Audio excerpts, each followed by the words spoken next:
The British Renown, the third vessel to bear the name, joined the fleet on the 10th of April 1974.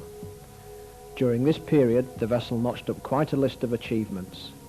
It steamed almost 1,300,000 miles, visited 386 ports, carried in excess of 24 million tons of cargo, and handled over 300 vessels in the Parita Bay transshipment operation.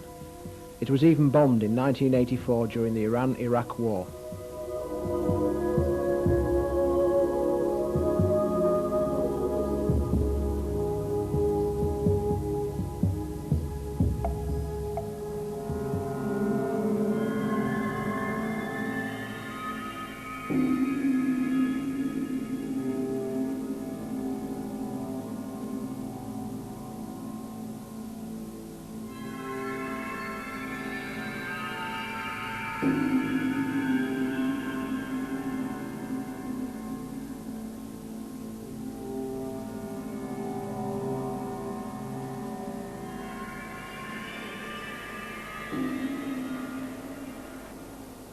After discharging her last cargo in India, the vessel called at Fujairah in the United Arab Emirates, where various items of equipment were removed for use on the 4 remaining sister vessels in the fleet.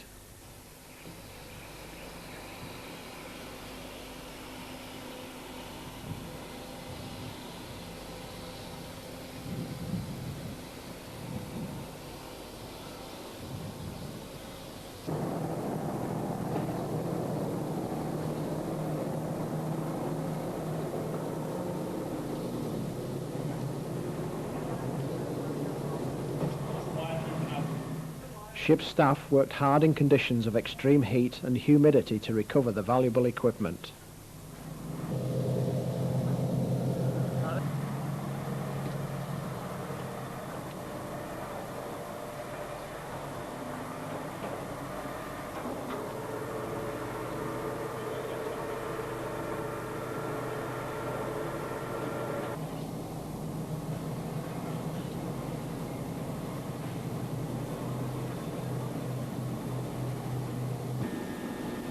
Among the more important items, a complete cargo pump was recovered to be held as a class spare.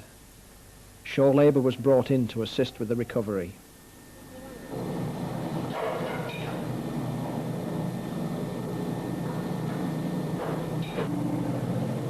As a result of an extensive tank washing and gas freeing programme, the vessel had disposed of all retained oily water slops and residues.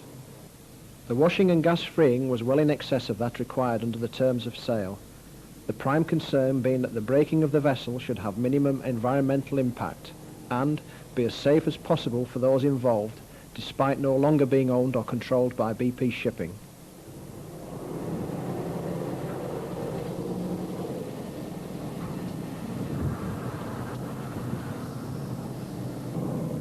At Fujairah, the vessel's complement was reduced to the safe minimum for the passage across the Indian Ocean.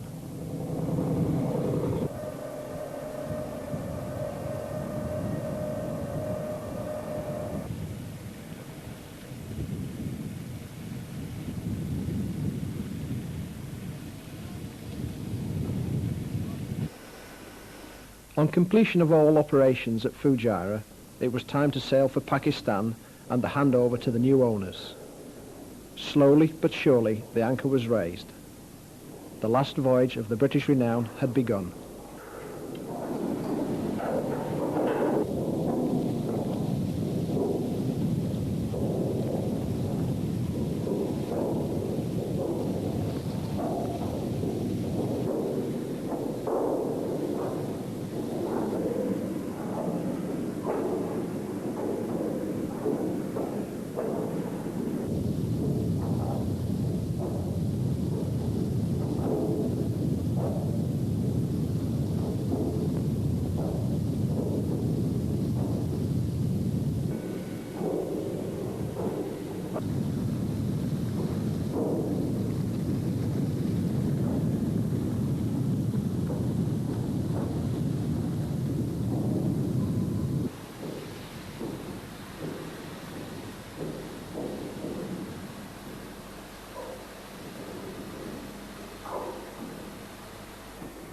However, Before embarking on her last ocean crossing, the vessel had to carefully work her way through the many tankers waiting to enter the Gulf to load.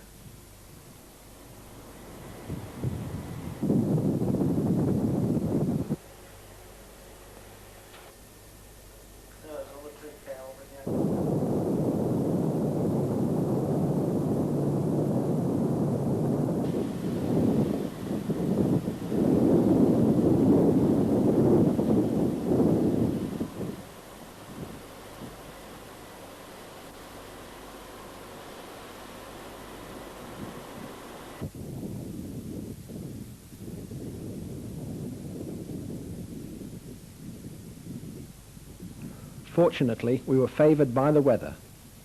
The southwest monsoon was barely evident, with only the long swell and low grey clouds present. 2 days later, with the sail formalities concluded and the vessel handed over to her new owners, it was time to sail from Karachi to the scrapping plot at Gadani beach. Mooring equipment was prepared forward for securing the bow on the beach.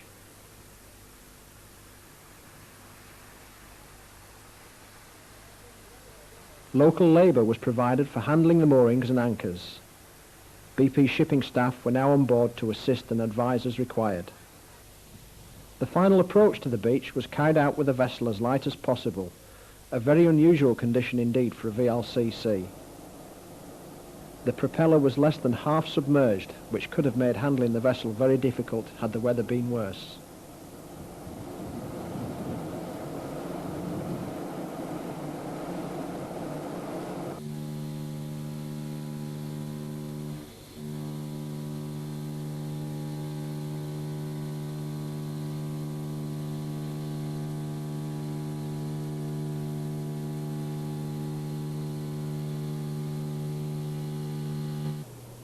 The pilot explained the approach to the master. BP shipping staff with their specialist skills continued to operate the vessel for the new owners and to assist with the beaching task. There could be no second chance. It had to be right first time.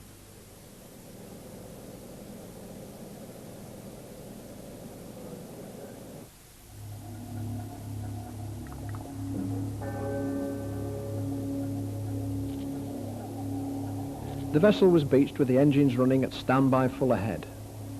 This gave a speed of about 5 to 7 knots in the shallow water.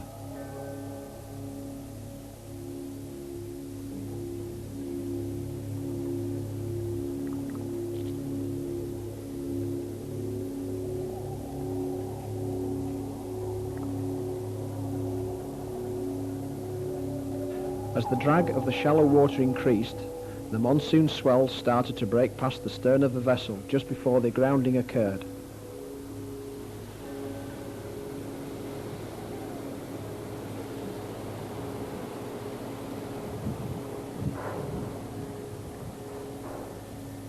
The vessel grounded at 10 o'clock on the morning of the 22nd of July, 1994.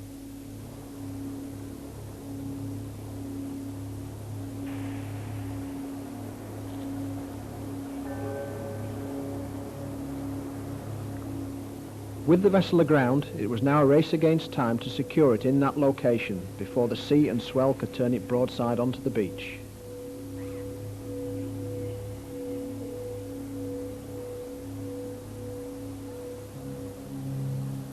The anchors were quickly lowered to the beach, the cable cut, and wires from winches ashore attached to tension up the arrangement. Ship staff maintained all shipboard services and systems, allowing the after tanks to be ballasted down, thus securing the stern.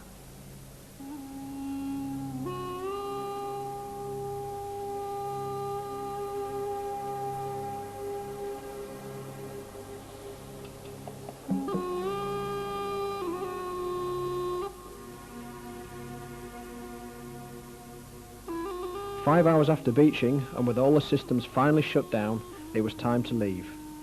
With no power, everything had to be done manually.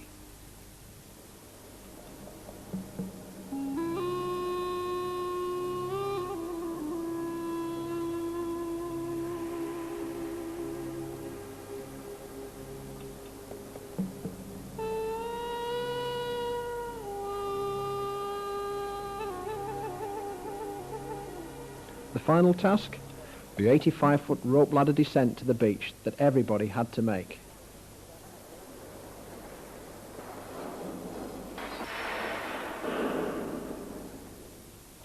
Safety in these difficult and trying circumstances was of paramount importance.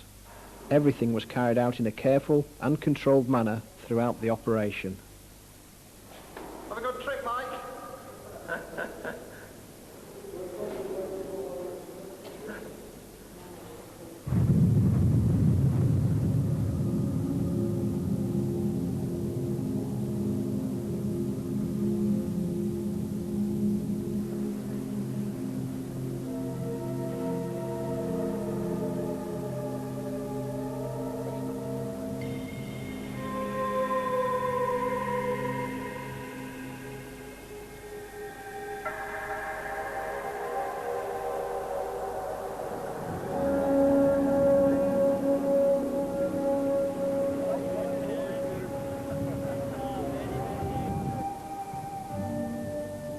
With the master leaving the vessel as the last man, our 20 years with the British Renown came to an end. Another operation completed to the highest standards of professional competence and integrity. A job well done.